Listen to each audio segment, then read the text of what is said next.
अस्सलाम वालेकुम, नमस्कार, सत श्री अकाल एंड गुड इवनिंग। मैं हूं आरज़ू काज़मी और आप हमेशा की तरह से देख रहे हैं पॉइंट ऑफ व्यू। हमें जी जॉइन किया साजिद तार साहब ने। बहुत शुक्रिया सर कि आज आप आए। Thank you My very pleasure. Much. Thank you so much. Sir सारी न्यूज़ आपको पता ही है, लेकिन फिर भी मैं अगर बताऊं, शुरू करूं तो डॉक्टर जयशंकर से हम स्टार्ट करते हैं। सर बहुत ज़बरदस्त किस्म की उन्होंने एड्रेस किया है यूनाइटेड नेशन जनरल असेंबली में। क्या जबरदस्त। कहेंगे? मैं समझता हूँ आज क्लोजिंग थी और उन्होंने एक तो उन्होंने स्पीच दी और उन्होंने सम अप किया ओरिजिनली अपने इस पूरी साल की जो एक्टिविटीज हैं या अपनी अचीवमेंट्स हैं उन्होंने उसको डिस्कस किया है। और यही मैं समझता हूँ यूनाइटेड नेशन जनरल असेंबली का जो है यही एक ऑब्जेक्टिव होता है। बल्कि ना सिर्फ आज उनकी दो एक्टिविटीज थी, एक तो उन्होंने यहाँ पे स्पीच दी है, दूसरा उन्होंने फॉरेन रिलेशन जो एक डिपार्टमेंट है काउंसिल ऑफ फॉरेन अफेयर्स, उसमें आज उन्होंने बातचीत की, सवाल लिए जर्नलिस्टों के, उसमें भी उन्होंने बात की। लेकिन मैं इसको थोड़ा सा डिस्कस करना चाहूंगा कि यूनाइटेड नेशन जनरल असेंबली का जो आज खिताब था कुछ थोड़े घंटे पहले, उसके अंदर उन्होंने जो बातें की हैं, उन्होंने ग्लोबल साउथ की फिर बात की, उन्होंने भारत का बार बार भारत का उन्होंने इंडिया का लफ्ज इस्तेमाल करने के बजाय भारत को इस्तेमाल किया। फिर दूसरा उन्होंने विश्वामित्रा की बात की, उन्होंने I2U2 की बात की, उन्होंने ब्रिक्स की बात की, क्वाड की बात की। जो सबसे बड़ी अचीवमेंट उन्होंने बताई कि 450 मिलियन लोगों को उन्होंने भारत ने गुर्बत से ऊपर लिया है। थोड़ा सा मैं कंपैरिजन तो नहीं करना चाहता, इस चीज का अफसोस होता है, दुख होता है, मेरी मादरे मिल्लत है, वहां पे 9 करोड़ लोग गुर्बत की लाइन से नीचे जा चुके हैं, यहाँ 450 मिलियन गुर्बत से ऊपर आ चुके हैं। अफ्रीकन यूनियन को G20 की मेंबरशिप दी गई, उसके बारे में बात की उन्होंने और दर हकीकत मैं इस पे बात कर चुका हूं कि किस तरीके से वो चाइना को अपना घेरा तंग कर रहे हैं जी, क्योंकि अफ्रीका के अंदर उनके एक्सक्लूसिव कॉन्ट्रैक्ट थे चाइना के और उस वहां कमी महसूस हो रही थी वेस्टर्न अमेरिका को भी, भारत को भी। फिर उस जो अफ्रीकन यूनियन की मेंबरशिप, फिर उन्होंने जो ट्रेड नया वो जो ट्रेड रूट है जिसके बारे में वो शिपिंग और कॉरिडोर जो बनाया है उसके बारे में उन्होंने बात की। बिलखसूस उन्होंने कोविड के बारे में बात की। भारत की अचीवमेंट में सबसे ज्यादा उन्होंने जो इस चीज का बात की जो मुझे बहुत पसंद थी कि Bharat has become a first responder. जहां भी दुनिया में कोई खुदाई एक आती है, लोगों के ऊपर अजाब आता है, जो भी मुश्किलात आती है, किस तरीके से भारत वहां पहले अचीव जाता है। तुर्की की मिसाल उन्होंने दी, अफ्रीका की कई कंट्रीज की मिसाल दी। मैं समझता हूँ बस रिमार्केबल अचीवमेंट्स हैं सारी, और इसमें कोई एग्जैजुरेशन नहीं है।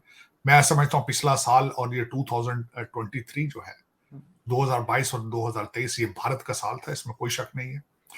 दुनिया की 5वीं बड़ी इकानमी है, तो 5वीं बड़े एक पॉपुलस कंट्री है, एक लार्जेस्ट डेमोक्रेसी है दुनिया की, इसमें कोई शक नहीं है।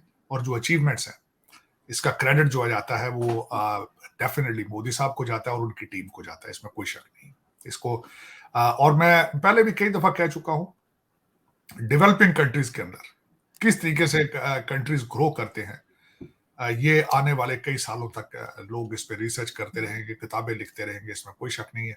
काश मेरा मेरा मुल्क जो है, मेरे लोग जो है, जो मैं समझता हूँ वो भी इन चीजों को फॉलो करें और नफरतें कदूरतों की बजाय 76 साल ये किया है, अब कोशिश करें हारमनी और पीस और प्यार के साथ भी कोशिश करें, अगर चीजें अकम्प्लिश हो सकती।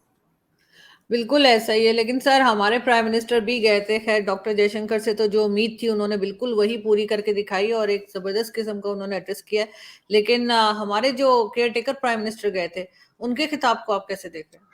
देखें, एक तो कॉमन सेंस की बात करना चाहूंगा आपका मैं, बल्कि इसके रिटर्न में आपसे एक क्वेश्चन पूछना, आपसे आपसे और आपके देखने वालों को, क्या एक केयर टेकर प्राइम मिनिस्टर को जाना चाहिए था जिसके पास मैंडेट मौजूद ना हो, जो इलेक्टेड ना हो, और जिसके कंट्री के हालात ये हों कि 9 करोड़ लोग जो है वो गुर्बत की लाइन से नीचे जा चुके हों, जहां पे आप गैस के लिए टेंडर दें तो कोई भी कंपनी टेंडर ही ना देते, क्या क्योंकि आपके पास डॉलर मौजूद नहीं है।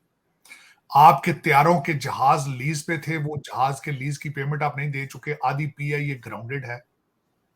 इन सर्कमस्टांसेस में आपके प्राइम मिनिस्टर को आना चाहिए था यूनाइटेड नेशंस में। पहला मेरा सवाल ये है। खिताब बिल्कुल तो भी। दूसरी बात की बात है ना, खिताब तो चलो उन्होंने करना ही था, फोटो खिंचानी थी, एक हिस्ट्री बनानी थी कि मैं भी आया हूं यहाँ पे, लेकिन इसकी जरूरत थी अगर मुझे देखा जाए। फिर खिताब उन्होंने किया यहाँ पे, उन्होंने कुछ इंटरव्यू कैंसिल किए, कुछ दिए उन्होंने। उन्होंने जो उनका 2-4 चीजें जो मेरी नजर में आई हैं, आईएमएफ ने पता नहीं या डांट पिलाई है या उनको उन्होंने रिक्वेस्ट की है कि अमीरों से टैक्स लेके गरीबों तक को दें। मुझे तो ये जोक ही लगता है, क्योंकि आईएमएफ को नहीं पता कि ये पाकिस्तान में नहीं हो रहा टैक्स कलेक्शन, कोई नहीं देता, क्योंकि सारे अमीर हैं और लूटने वाले भी सारे अमीर हैं, रूलिंग एलीट है। कौन देता है टैक्स भाई? लेके दिखाए ना उनसे। और मैं आज एक जर्नलिस्ट के साथ बैठा था, किसी ने जब पाकिस्तानी 4 जर्नलिस्ट थे वहां बैठे, तो किसी ने पूछा है कि आपके ऊपर तो खुद नैब का केस है, तो सुना है कि उन्होंने बड़ा माइंड किया इस चीज को। लेकिन मुझे अफसोस है इस चीज का। फिर जो काकड़ साहब ने किसी इंटरव्यू में जाते दफा ये भी एक तोहफा दे दिया है कि हम चाइना के इजराइल हैं। काश आप कभी चाइना के इजराइल होते। आप हर उस मुल्क के इजराइल हैं जहां से डॉलर मिलते हैं। आज अगर भारत आपको डॉलर दे दे तो आप उसके इजराइल बन जाएंगे, क्योंकि आप देखें जरा 76 साल आपका पैसा कहां गया है। मैं हमेशा कहता हूं पाकिस्तान भी तरक्की में कम नहीं है, लेकिन पाकिस्तान के अंदर तरक्की नहीं हुई। सारी तरक्की जो हुई है वो लंदन में, वो दुबई में, वो टोरंटो में हुई है। मैंने आपको अर्ज की थी, आप 1/3 हिस्सा है भारत का, लेकिन स्विस बैंकों में आपके करप्शन के पैसे उनसे ज्यादा है। ये तरक्की नहीं है तो और क्या है? ये तरक्की है भाई। जो लूटने वाले हैं तो पाकिस्तानी ही ना, सिटीजनशिप मुल्कों की रखते हैं वो, लेकिन जीना मरना तो वो एज ए पाकिस्तानी होगा ना। पाकिस्तान के अंदर ना सही तो क्या फर्क पड़ता है? लेकिन तरक्की आपने भी बहुत की है, लेकिन पाकिस्तान के अंदर नहीं की। लेकिन दौरा क्या होना था, मैंने जिस तरह आपको बताया कि दौरा होना चाहिए था या नहीं होना चाहिए था, पहला तो मेरा ये क्वेश्चन ही है। दूसरा ये है कि इनका कंपैरिजन अब बनता नहीं। आपका कंपैरिजन अब अफगानिस्तान के साथ है, बल्कि वो तो अब उनका, उन्होंने भी आपको जवाब दे दिया। आपकी इकोनॉमी का और आपके लॉ एंड ऑर्डर का मजाक वो भी उड़ाते हैं। बहसीते इंसान आपको 25 करोड़ लोगों को सोचना चाहिए कि हमारी मंजिल क्या है, हमारा माजी क्या था, हमारा हाल क्या है, हमारा मुस्तकबिल क्या होगा। आज आप जो सर्कमस्टांसेस में बता देता हूं, आपके आज के सर्कमस्टांसेस बताता हूं। नवाज शरीफ साहब के बारे में मुफ्ती साहब ने एक स्टेटमेंट दी है कि अगर उनको अदालतों ने जमानत ना दी तो जेल जाना होगा। वो जेल नहीं जाना चाहते। वो कहते हैं मेरा बेनजीर जैसा इस्तकबाल हो, मैं लाहौर एयरपोर्ट पे उतरूं तो वहां पे 50 करोड़ लोग खड़े हो। वो किस तरह हो सकता है भाई? फिर किसी ने उनको बताया भाई आपने किए कुछ नहीं, लोग क्यों आएंगे? उन्होंने कहा अच्छा, उन्होंने कभी हम एंटी एस्टेब्लिशमेंट, हमारा जो बयानिया इमरान खान ने चोरी किया था वही अडॉप्ट करेंगे। उन्होंने शोर करना शुरू कर दिया। जनरल फैज के ऊपर आर्टिकल 6, बाजवा के ऊपर आर्टिकल 6, 4 जजों के ऊपर आर्टिकल 6। अब वो ये बेचेंगे चूरन, कौम को कहेंगे कि इन्होंने हमारे साथ धोखा किया था, अब हम इनके पीछे जाएंगे। अब लोग ये चूरन लेते हैं या नहीं लेते, ये कौम पे है। दूसरा क्या है, पीटीआई और पीपल्स पार्टी नजदीक हो रहे हैं, वो एक दूसरे के लबी डबी होने के चक्कर में। फिर जब भी सियासतदानों को एहतसाब नजर आता है वो इलेक्शन की तरफ भागते हैं। बिल्कुल। और लेकिन ये सारा जो कुछ भी कर रहे हैं, कहीं आपको इकोनॉमी की आवाज सुनाई दी है? किसी ने कहा हो नहीं मुल्क के बारे में बात करें, आए आप मुल्क बचाएं। तो सर ये जो गए थे प्राइम मिनिस्टर, ये भी तो जाके यूनाइटेड नेशन में कोई ढंग की बात कर सकते थे पाकिस्तान के लिए कि हमें यहाँ पे आप मशवरा देना आरज़ू। इकोनॉमी का, लेकिन सर वहां जाके वो कश्मीर ही करके आए। उन्होंने तो सिर्फ यही बातें नहीं, कश्मीर का भी उन्होंने, वो तो फिर उसके बगैर तो फिर वो टिकट भी तो लेना था ना, किसी ने जो भेजा है वहां, तो उन्होंने तो यही कहना था कि कश्मीर की बात करना जाके वहां। लेकिन आप मुझे ये बताएं, आप, मेरा ये ख्वाहिश है कि आपके लीडर जाते हैं जहां बाहर, कहीं जाते, कहीं भी जाए, क्या बात करेंगे? ना लेने के लिए है ना देने के लिए कुछ। दे तो आपके देने के लिए कुछ भी नहीं, लेने के लिए डॉलर नहीं है कुछ भी। अब खैरात कितनी मांगेंगे, कहां कहां से मांगेंगे भाई? सर फिर इतना बड़ा टब्बर लेके क्यों गए? ये उसमें मीडिया के तो लोग भी थे, जो इनके फेवरेट मीडिया है वो भी मैं साथ में कहता हूं आरजू, आपके अफसरान के ऊपर पाबंदी होनी चाहिए, बाहर ना जाएं, मीटिंगें सारी जूम पर होनी चाहिए। बल्कि जो अफसरान को यहाँ पे आप कहते हैं पढ़ाने के लिए भेजना है, उनको ऑनलाइन डिग्रियां कराएं, कायदे आजम पंजाब यूनिवर्सिटी से उनको डिग्रियां लेकर दें। खुदारा ये जुर्म बंद करें। मैं आपको बता रहा हूं, फर्स्ट हैंड बता रहा हूं, मेरे दोस्त, मेरे रिश्तेदार जितने यहां आके सरकारी अफसर पढ़ के गए हैं, वो जिस्म अपना लेकर गए हैं, दिमाग और दिल यहीं छोड़ गए हैं। उन्होंने जाके करप्शन की नई बुलंदियां उन्होंने तय की। वो निशानियां लगा जाते हैं मकानों के ऊपर यहां पे कि हमने बच्चे यहां लेकर आने हैं। वो सिर्फ फिजिकली जाते हैं, दिल दिमाग यहां छोड़ जाते हैं। खुदारा अपने ये जो जूनियर ब्रिटिश एजेंट हैं, इनको यहां ना भेजा करो, इनको पाकिस्तान में ऑनलाइन डिग्रियां ले दो। जो पहले पढ़ के गए हैं हार्वर्ड से और ऑक्सफोर्ड से, उन्होंने क्या किया वहां पे जाके? वो मनी लॉन्ड्रिंग सीख कर जाते हैं, यहां से फ्रॉड सीख कर जाते हैं, और क्या सीख कर जाते हैं।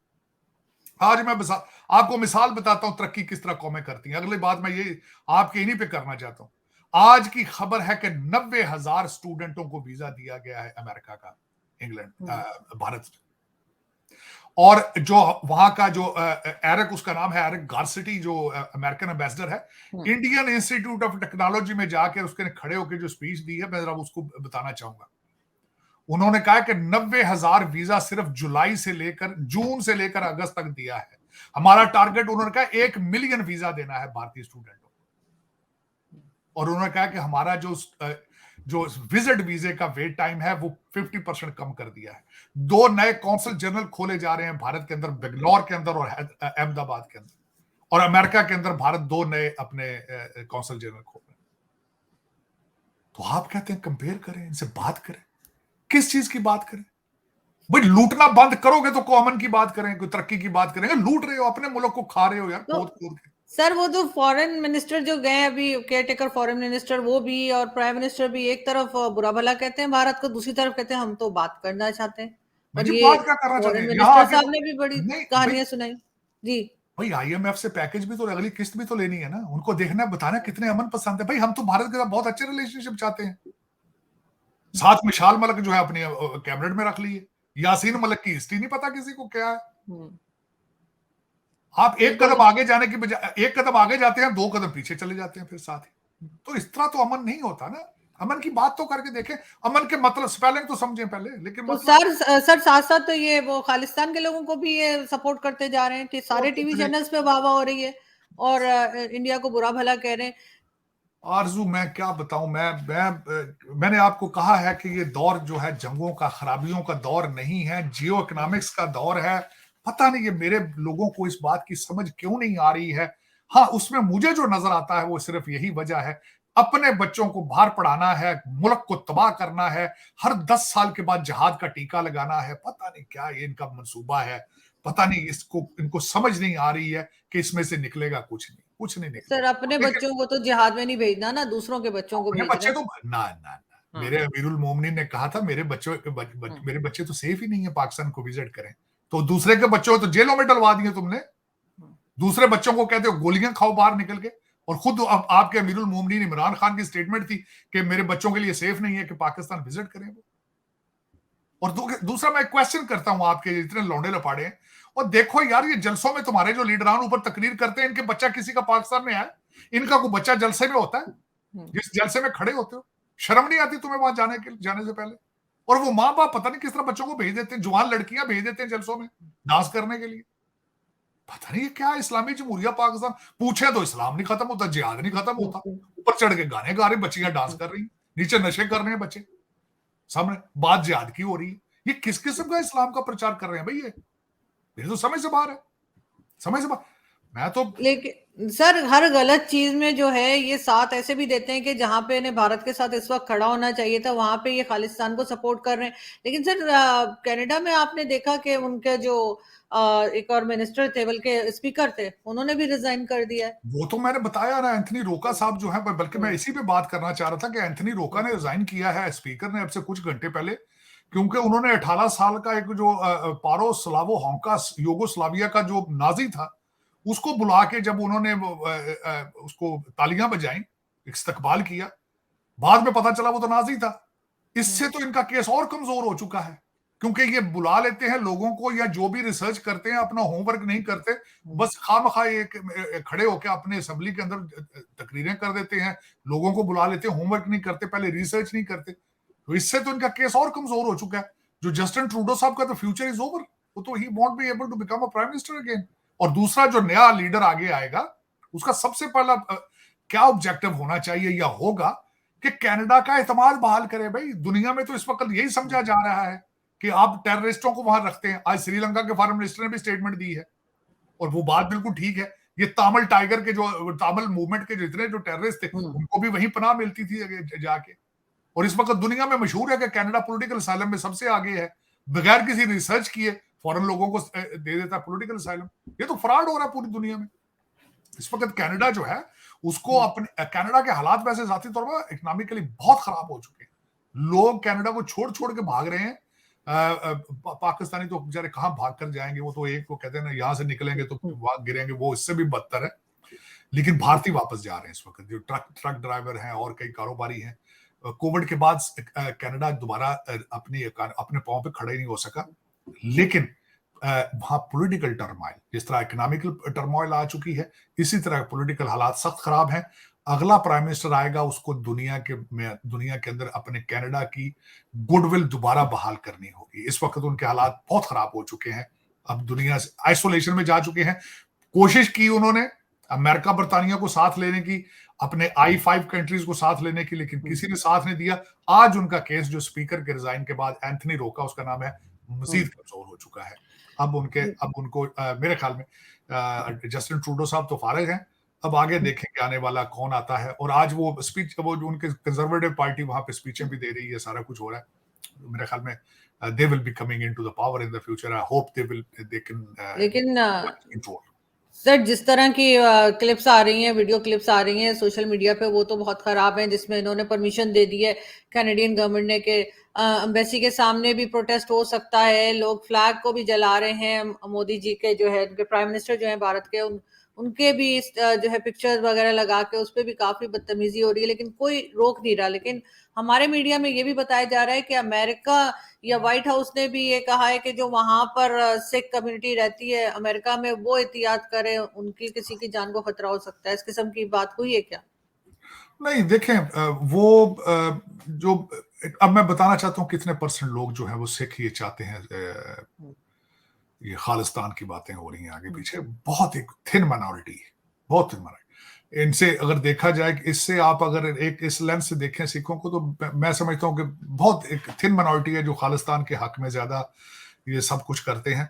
सिखों के अंतर से उनकी लीडरशिप जो है वो उन्होंने भी डैमेज कंट्रोल शुरू कर दिया है। और दूसरा मैं ये बताना चाहूंगा कि हम अमेरिका के अंदर और कनाडा के अंदर हम एक फैमिली की तरह सारे रहते हैं।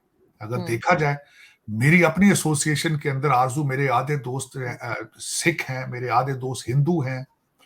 हम इस तरह के किसी प्रोपेगेंडा के साथ जो है एक दूसरे के साथ इस तरह नहीं करते, ना होगा ऐसे, आप देखेंगे। ना ही कनाडा में इस तरह होगा, ना ही अमेरिका में ऐसा होगा। बिल्कुल गलत बात है अगर देखा जाए, क्योंकि हम जब बाहर निकलते हैं हमारे ऊपर वो इस तरह का वो लेबल नहीं होता। यहाँ पे हम समझते हैं कि मजहब आपका एक जाती चीज है, आप उसके साथ, हम उसको आगे रख के उसकी बेस पर रिलेशनशिप नहीं बनाते। मैंने जिस तरह आपको बताया था कि मैं मंदिरों में भी जाता हूं अपने हिंदू दोस्तों के, जो उनके त्योहार होते हैं उनके साथ, उनके दिवाली में और बैसाखी पे गुरुद्वारों में भी जाता हूँ, चर्चों में भी जाता हूँ, सिनेगॉग्स में जाता हूँ। बल्कि मैं तो सबसे बड़ी बात है, मेरे तो ज्यूज बहुत दोस्त हैं। मेरे जिम के अंदर मैं जाता हूं तो मेरे डेली बेस पे ज्यूज, मेरे बहुत अच्छे दोस्त, कई फैमिलीज के साथ हमारी फैमिली रिलेशनशिप है।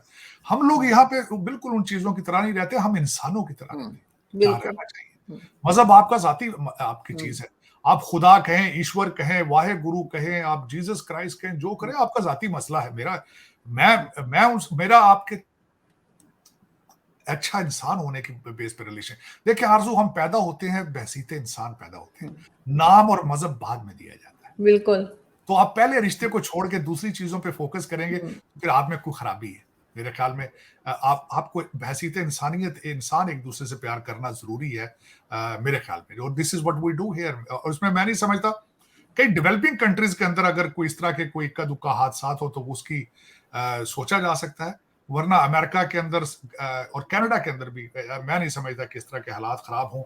मेरे दोस्त हैं, जो कई दोस्त हैं, बल्कि मेरे एक रिश्तेदार हैं, वो खुद डॉक्टर हैं, उनकी बीवी भी डॉक्टर हैं, उनके सारे क्लाइंट जो हैं वो सारे हिंदू और सिख हैं, और सबको पता है इस बात का। और वो कहते हैं कि we live like a family. मैं हमेशा उनको अपने बहन भाइयों की तरह ट्रीट करता हूँ। और बिल्कुल इसी तरह मैं खुद यहाँ पे, मुझे इतने साल हो गए, मेरे कई एम्प्लॉइज हिंदू हैं, मेरे कई एम्प्लॉइज जो है सिख हैं, क्रिश्चियन हैं, ज्यूज हैं, हम सारे इकट्ठे रहते हैं, इसमें कोई शक ही नहीं है। और ये, लेकिन ये एक डेवलपिंग कंट्रीज के अंदर जो होता है, जहाँ मजहब एक कारोबार है और उसको बेचा जाता है, हम्म, ये वहीं सोचा जा सकता है कि आप छोटी छोटी बातों के साथ आप उस पर इतने इमोशनल हो जाएं। मैं तो समझता हूँ कई दफा, मैं एक छोटी सी बात, आखिरी पॉइंट ये कहना चाहूंगा।